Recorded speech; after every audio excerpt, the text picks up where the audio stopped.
Qui sera le nouveau pape? Voici les pronostics de ChatGPT pour la succession de François. La succession papale s'est ouverte après la mort du pape François. Plusieurs cardinaux sont régulièrement cités parmi les candidats potentiels à la plus haute fonction de l'Église. On a demandé à ChatGPT quels étaient ses pronostics à l'approche du conclave. Après le décès du pape François, lundi 21 avril, l'Église catholique s'apprête à élire son 267e souverain pontife. Selon les règles strictes du Vatican, le conclave, qui réunira 135 cardinaux électeurs, débutera entre le 5 et le 10 mai dans la chapelle Sixtine pour un vote à bulletin secret jusqu'à obtenir une majorité des 2/3 pour désigner le nouveau pape. Ce sommet s'annonce crucial pour l'avenir du Vatican, tiraillé entre la continuité réformiste et le retour à une ligne plus conservatrice. À l'approche du scrutin, il était tentant d'interroger les programmes d'intelligence artificielle générative qui disposent des capacités de passer en revue de nombreuses données disponibles pour mesurer les chances des cardinaux en lice.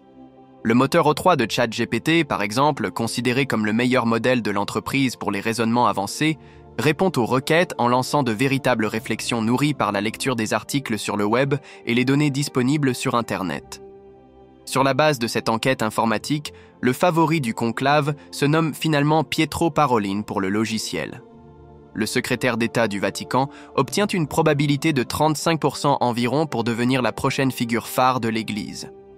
Pour parvenir à cette conclusion, l'intelligence artificielle a mobilisé plusieurs sources, comme les marchés de prédiction décentralisés, type Polymarket, mais aussi les codes des bookmakers.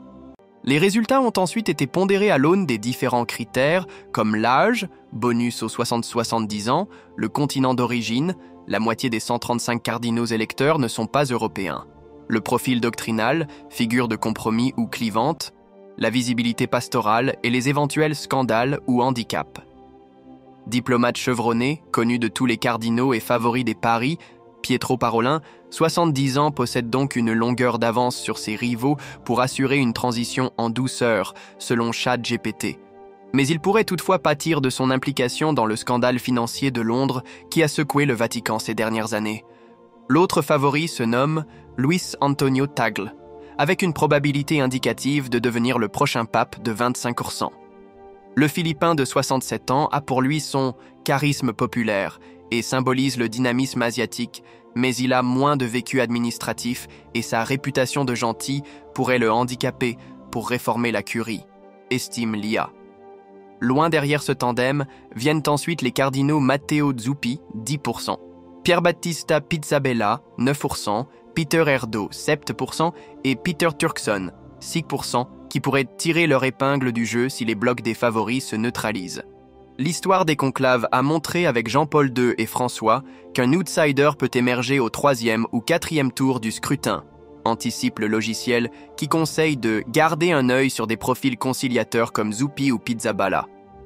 Leur acceptabilité transcourant pourrait créer la surprise. Ces prédictions doivent évidemment être considérées avec la plus grande prudence. Elles dépendent fortement de la formulation des questions dans ChatGPT et de l'actualité la plus récente. Par ailleurs, l'élection du chef de l'Église catholique est un événement profondément symbolique, encadré par un strict isolement. Les cardinaux s'engagent par serment à garder le secret et les bulletins sont brûlés après chaque vote afin d'éviter toute fuite susceptible de ternir ce scrutin aux implications majeures.